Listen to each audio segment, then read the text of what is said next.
All right. Hello and welcome, everyone. So today we're going to be breaking down the third home dev stream from DE. But before that, we have a sponsor for today's video, and that sponsor is The Ridge. So The Ridge is a relatively new wallet making company that makes their wallets out of nice metal and elastic construction. These wallets are incredibly sturdy, and as someone who's been using them for about 2.5 years, they're just really nice for minimizing what you carry around.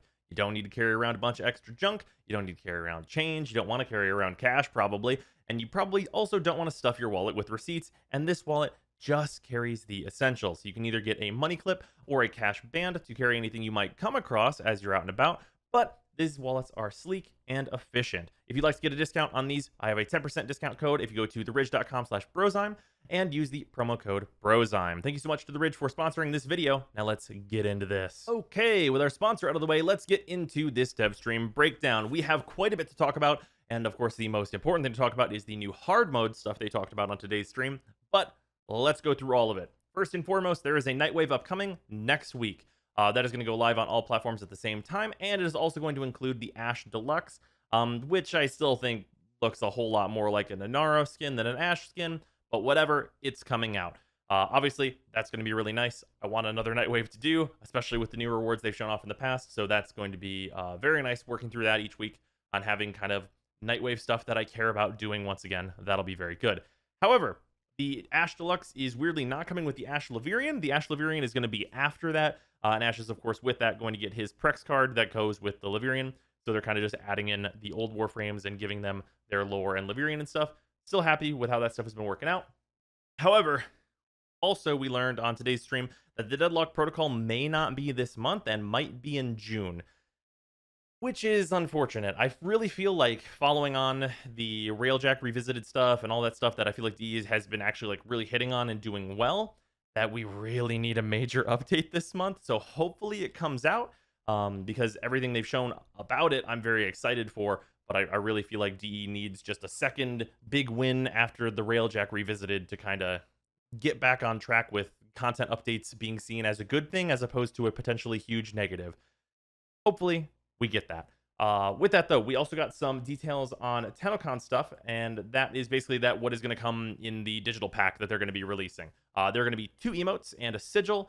There's going to be a Prex poster, which is a display like they've released in the past, but it's going to be in the kind of Prex style and show like Era and Ballas and like the villain type guys. So that's going to be a thing. And then we have a Sindana in there, which is asymmetrical. It sits on your left side like some of the Sindanas that we already have available. So it's not going to be a symmetrical one for people that want that. And then, of course, we have the Baro relay access that is going to be on here, where Baro brings every single item he has ever brought before, which is going to be very good for people trying to catch up. And also means that if you did not know about this, you should probably start farming ducats now. Also, this is apparently going to come with an in-game statue of some kind. It seemed a little uncertain whether it was a Noggle, or if it was a statue, or if it was Noggle size statue, or what was going to happen with that. But there's also another item that you can put in your orbiter that's coming with this, and we'll see what that is when we see it, I suppose. Outside of this, we got to see the Core Deluxe in-game, and we did not see the Venari skin that is coming with that, unfortunately. And now we know that we are getting 2 new idols with this Core skin. It's going to be a Noble and an Agile, as you'd expect, and like we got with the Excalibur Deluxe. However, whenever they show this off, it looked really awkward and like kind of blobby and like a mess. Like, it looked fine in certain aspects, but it really felt like the stance was like weirdly scrunching the skin. Hopefully it's going to be very fixable by just switching to a stance that I like a lot more, and maybe it's just the stance's fault that the skin looked weird. But wasn't super hyped about it, considering the concept art that we saw for this skin looked absolutely incredible. The concept art compared to in-game this time doesn't really seem to be hitting it, but we'll see how it turns out whenever it actually gets added to the game. Also, on a small note, for anyone that did not hear, we of course had the big Railjack revisited that did a ton to all the balance and stuff and made Railjack a lot better. I've been playing that a ton on stream lately.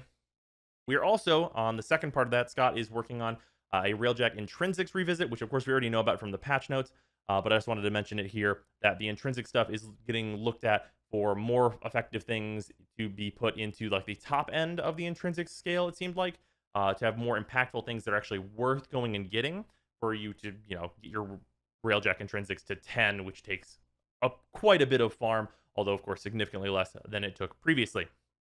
Now let's get into what I think is by far the most interesting thing that they're going to be adding to Warframe, because there are a number of pros and cons to a system like this. They're going to be adding hard mode to missions in Warframe. What does this consist of? So basically, if you complete the whole star chart, you're going to get access on any node, whenever you click it, to a hard mode option of that node. What that has been described as so far, with of course numbers not final, is that hard mode is basically the base mission, but with levels plus 50 base. So plus 50 levels on top of whatever it is at base currently. So you still have that same progression as you go from Earth all the way up to Pluto and Sedna and all that. So levels will still increase as you spiral out. And there's going to be a second tier beyond hard mode once you complete all of the hard mode missions that is going to be a level bump plus 100. Rewards for this, they talked about having possible mastery and trophy rewards. So as you're completing those, you're getting new cosmetics for your ship and maybe ephemeras, maybe other stuff like that.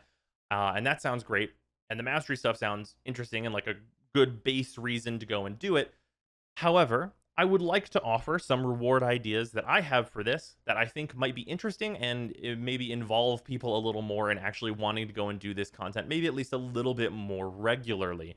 And that is for the hard and second tier to add a new nightmare mod cycle. I think it would be relatively reasonable for them to add a thing where, of course, like Nightmare works now, you complete a planet and then you get access to a cycle of nightmare missions every, I think it's 8 hours at current.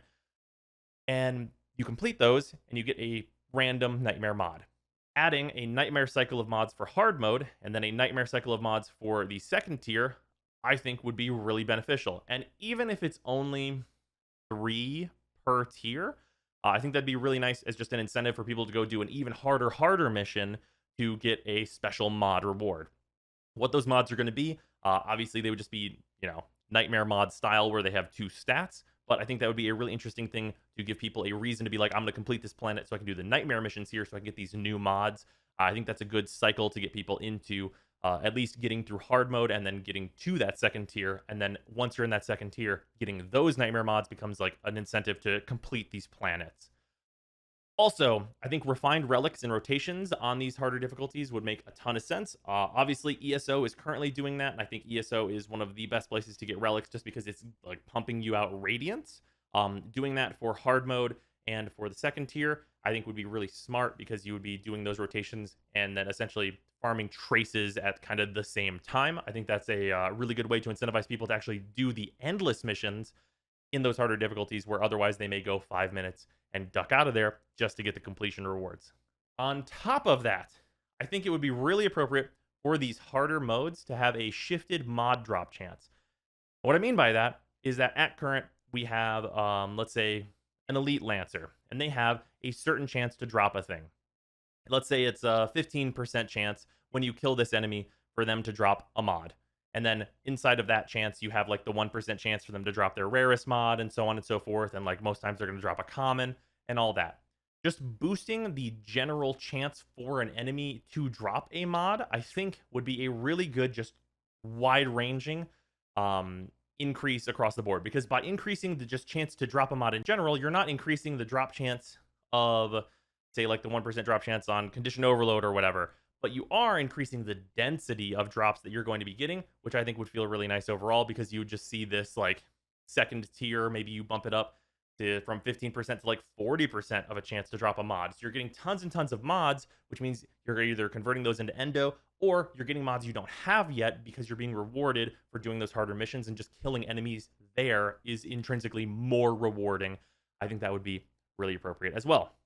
Also, of course, the tried and true method that they have done before with arbitrations, having a hard mode in the second tier award some kind of token, whether that's for like certain special missions that they have on rotation or something or other, where you can have those tokens and then open up a shop somewhere, maybe with Little Duck. Well, not Little Duck again because she already has hers.